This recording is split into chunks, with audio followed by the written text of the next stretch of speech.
We're back then with another class breakdown video for Tiny Tina's Wonderland. We've done 4 videos so far in this series, so there's just 2 left to do to cover all the classes that will be available at launch. The class we're looking at today is the Stabbomancer, who is your typical assassin style class. In their kit, they've got guaranteed crits, they've got a strong emphasis on melee and speed, as well as status effects as well. Now, we've actually got tooltips from the official website for the game that break down everything we need to know about their class. So just very quickly, the different sections we will be covering. We'll start off with a general breakdown first. We'll then check out the class feat, which is essentially at a high level unique passive that's available for each of the classes. You then have your action skills. There are 2 of these for each of the classes, and then you have the passives, and there's 6 different tiers, so there's a fair amount to actually run through when we get to that particular section. Now, before we go in and we start breaking down the class, if you are enjoying the videos, please do take the time to hit the like button and leave a comment below. It really does help in regards to driving engagement. But let's jump in. Let's start off with the general breakdown first.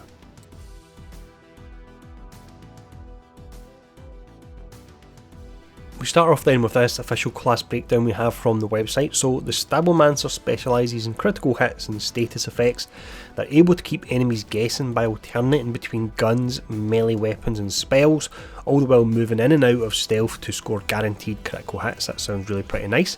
It does state, though fragile, the Stabbomancer can use their superior speed to evade damage and fire their guns while sprinting. So similar to the spell shot, this will be a glass cannon style class where they won't be able to take a lot of damage, but they will be able to put out a lot of damage. Now let's have a look at the class feat.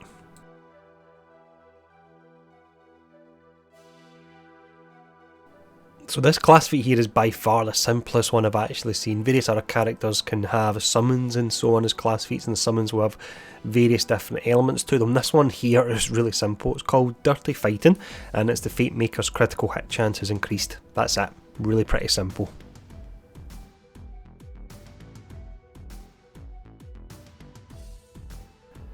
For the action skill, each of the classes has access to 2 of these, but you can dual class, so you can actually mix and match these. The first one we have for this class is the Ghost Blade. So the Fate Maker throws out a Ghost Blade which spins in place at target location, dealing melee damage periodically to nearby enemies based on the Fate Maker's equipped melee weapon.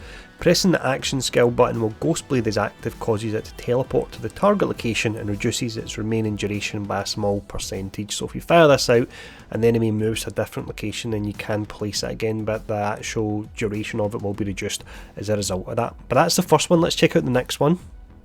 The next action skill we have here is one that really has the potential to bump up your damage numbers a huge amount. It's from the shadows. So with this, the Fate Maker enters stealth turning invisible, so it has got that defensive aspect to it as well. And then while in stealth, all damage dealt is automatically a critical hit, but critical hits deal reduced damage. So basically your damage numbers are going to go through the roof, and at the same time the enemy won't be able to track you to do damage to you. So this sounds like it will be pretty awesome. Now that's the action skills. Let's have a look at the passives, and as mentioned earlier on, there are 6 tiers to these.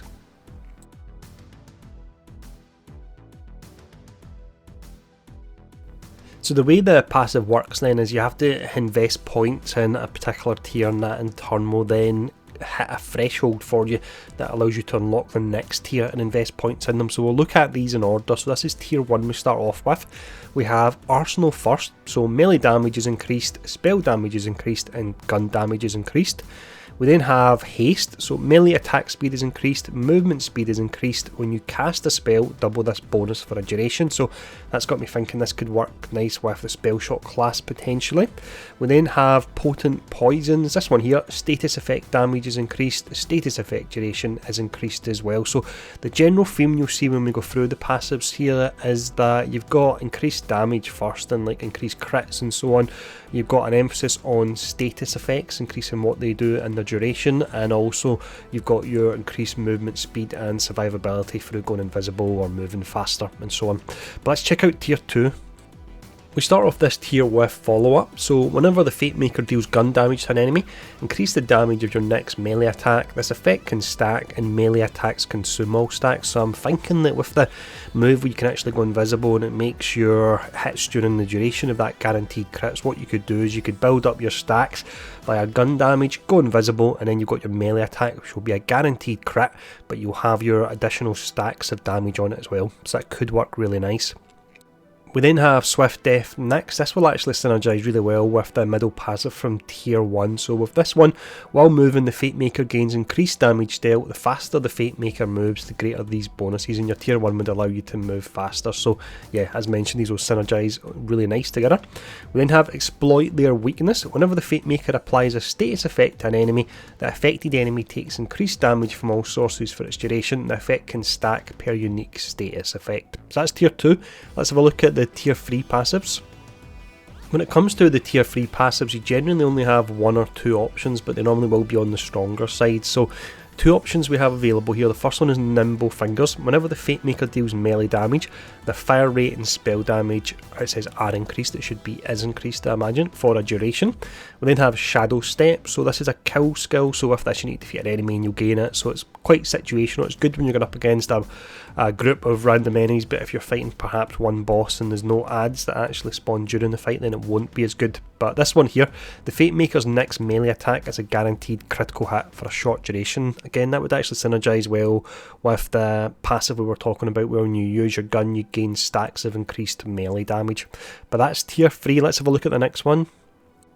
The first passive we have here in tier 4 is Sneak Attack, a simple one but one that will actually work really well with this class. So with this, crit hit damage is increased.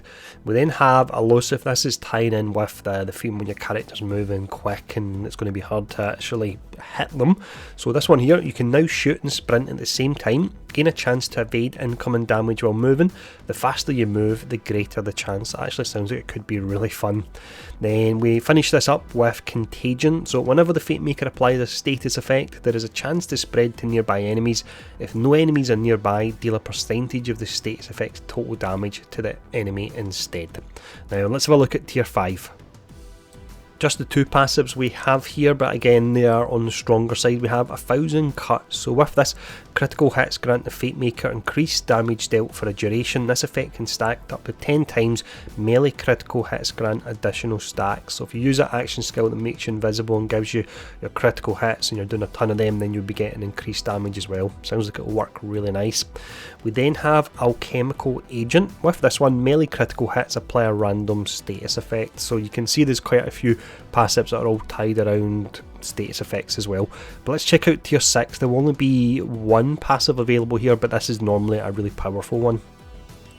Finishing up then, at the bottom of the passive tree you have Executioner's Blade. So gun and spell critical hits have a chance to create an ethereal blade above the target that will impale them after a short delay. So again, think back to when you go invisible and you're getting guaranteed crits, there'll be a high chance this will be proccing.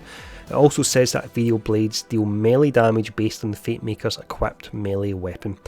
So that's everything you need to know for the Stabbomancer class. So once again, like the 3 different setups it looks like you've got with them. You've got your guaranteed crits and all the bonuses that will proc off that.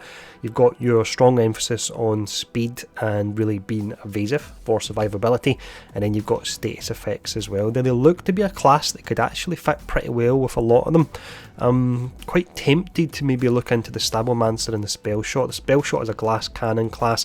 The Stabbomancer will be able to bring a lot of crits to that class, so I think the damage potential could be really pretty amazing. They can also provide some nice survivability as well, being able to move faster.